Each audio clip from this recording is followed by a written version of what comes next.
নমস্কাৰ।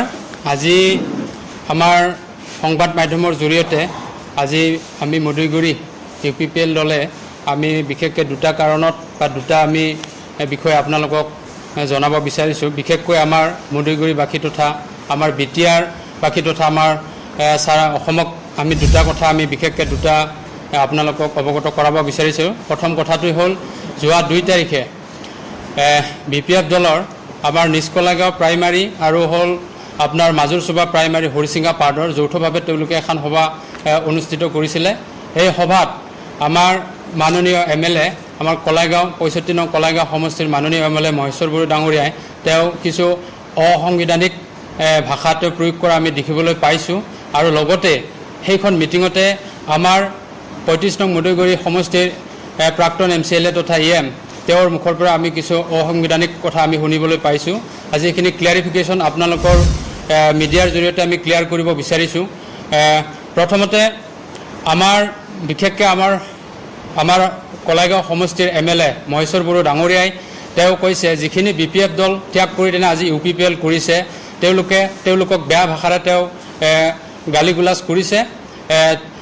তেওঁ কৈছে কি তেওঁৰ দলৰ পৰা যিখিনি ওলাই গৈছে দুৰ্নীতি কৰি ওলাই গৈছে আৰু তেওঁৰ দলত আজি যিখিনি মানুহ আছে তেওঁ মানে গোটাইখিনি ভাল মানুহ শুদ্ধ মানুহ আছে বুলি তেওঁ মানে মিটিঙত তেওঁ অপেনলি কৈছে। মই মহেশ্বৰ বড়ো ডাঙৰীয়াক আজি সংবাদ মাধ্যমৰ জৰিয়তে মই প্ৰশ্ন কৰিব বিচাৰিছোঁ, আজি যিখিনি BPFৰ নেতা কৰ্মী VCDCৰ চেয়াৰমেন মেম্বাৰ তেওঁলোকে কিমানখিনি ভাল কাম কৰিছে আজি আমাৰ RTI ৰিপৰ্টে জল পটকৈ আমাক দাঙি ধৰিব। আৰু বিশেষকৈ আমাৰ Kacharital primary, Naptipara primary, Balipara primary, Nishkalaigaon primary, আয়ুয়া ঘৰৰ PMY ঘৰৰ যিখিনি খেলিমেলি আৰু লগতে MG এনৰেগা স্কিমৰ যিখিনি খেলিমেলি আমাৰ RTI ৰিপৰ্টে জল পটকৈ আমাক দাঙি ধৰিছে। বিশেষকৈ আমি যদি কছাৰীতল প্ৰাইমাৰী হিচাপে আমি ধৰিবলৈ যাওঁ, প্ৰমীলা ৰাভা, হৰেন্দ্ৰ ৰাভা, ৱাইফ অফ হৰেন্দ্ৰ ৰাভা আমাৰ ভিলেজ হিচাপে টকনকাটা পৰে, কিন্তু তেওঁৰ আজিলৈকে ঘৰ নহ'ল। কিন্তু তেওঁৰ VCDCৰ মেম্বাৰ BPFৰ VCDCৰ চেয়াৰমেনে লগ হৈ ব্লক পৰ্যায়ৰ GRS ইঞ্জিনিয়াৰে লগ হৈ তেওঁৰ পইচাখিনি উঠালে, কিন্তু ঘৰটো আজিলৈকে নহ'ল। কমলেশ্বৰ ৰাভা, কান্দুৰা ৰাভা আমাৰ কছাৰীতল VCDCৰ তেওঁলোক কোনো ৰিলেটেড নহয়, কিন্তু তেওঁলোকে কেনেকৈ যুক্তিত তেওঁলোকে ৰিলেটেড দেখা হাজবেণ্ড এণ্ড ৱাইফ দেখুৱাই তেনে তেওঁলোকৰ ঘৰটো কমপ্লিটেড কৰি পইচাটো উইথড্ৰ কৰিলে। উপমা ৰাভা, দিলীপ ৰাভা তেওঁলোকে কোনো ৰিলেটেড নহয়, হাজবেণ্ড এণ্ড ৱাইফ দেখুৱাই কেনেকৈ তেওঁলোকে পইচাটো উইথড্ৰল কৰিলে। আৰু আপোনাৰ 2015-16 বৰ্ষৰ আপোনাৰ পাৰ্বতী মণ্ডল আৰু হ'ল প্ৰমোদ মণ্ডল হাজবেণ্ড এণ্ড ৱাইফ দেখুৱাইছে, কিন্তু তেওঁলোকৰ পইচা কমপ্লিটেড ঘৰ কমপ্লিটেড আজিলৈকে তেওঁলোকৰ ঘৰটো হৈ নুঠিল। আজি এই দুৰ্নীতিত লিপ্ত আজি কোনে হৈছে? আজি BPF দলৰ যিখিনি কৰ্মকৰ্তা বা আমাৰ যিখিনি VCDCৰ চেয়াৰমেন তেওঁলোকে কৰিছে। আজি তেওঁলোকে দুৰ্নীতি কৰা নাই বুলি যদি আজি মহেশ্বৰ বড়ো ডাঙৰীয়াৰ যদি আজি হিম্মত আছে তেওঁ প্ৰুফ কৰিবৰ কাৰণে আমি এক সপ্তাহ সময় দিছোঁ। আৰু 2015-16 বৰ্ষৰ MG এনৰেগাৰ এনেকুৱাই দুৰ্নীতি কৰিছে আমাৰ কছাৰীতল প্ৰাইমাৰীত। ইম্প্ৰুভমেণ্ট অফ ডং from Ganendra Boro house to Pawan Boro house at Hirapara 3.5 lakh টকা, একোডাল মাটি এচপৰা মাটি নেপেলাকে তেওঁলোকে কামটো ফিজিকেলি কমপ্লিটেড দেখুৱালে, পইচা উইথড্ৰ হৈ গ'ল। এই দুৰ্নীতিটো কোনে কৰিছে? আজি তাৰ যিখিনি কাম কাজ কৰিছিলে VCDCৰ চেয়াৰমেন আৰু লগতে BPF দলৰ কৰ্মকৰ্তাবিলাকে কৰিছিলে। আৰু আমি যদি ক'বলৈ যাওঁ আমাৰ বিশেষকৈ বালিপাৰা প্ৰাইমাৰী যদি আমি ক'বলৈ যাওঁ, বালিপাৰা VCDCৰ যদি ক'বলৈ যাওঁ, canal repairing from Amirul Ali's house to Mukeshwar Rahman house, এতিয়ালৈকে তেওঁলোকৰ এই স্কিমটোৰ পইচা আছিলে 3 লাখ, কিন্তু 1,90,000 টকা অলৰেডি উঠি গ'ল, কিন্তু মাত্ৰ তাতে 3 টেলাৰ মাটি পেলাইছে। আজি এই দুৰ্নীতিত লিপ্ত কোনে হৈছে আপুনি কিবা ক'ব পাৰিবনে? মহেশ্বৰ বড়ো ডাঙৰীয়াই ক'ব পাৰিবনে? আৰু মই আজি এই সংবাদমেল যোগে তেওঁক মই ধিক্কাৰ দিব বিচাৰিছোঁ। আমাৰ অল অসমৰ 126জন MLAৰ ভিতৰত মানে তেওঁ এজন ব্যৰ্থ MLA বুলি ক'ব লাগিব, কাৰণ তেওঁৰ দিনত আজিলৈকে কলাগাঁৱত এটা উল্লেখযোগ্য কাম হৈ নুঠিল।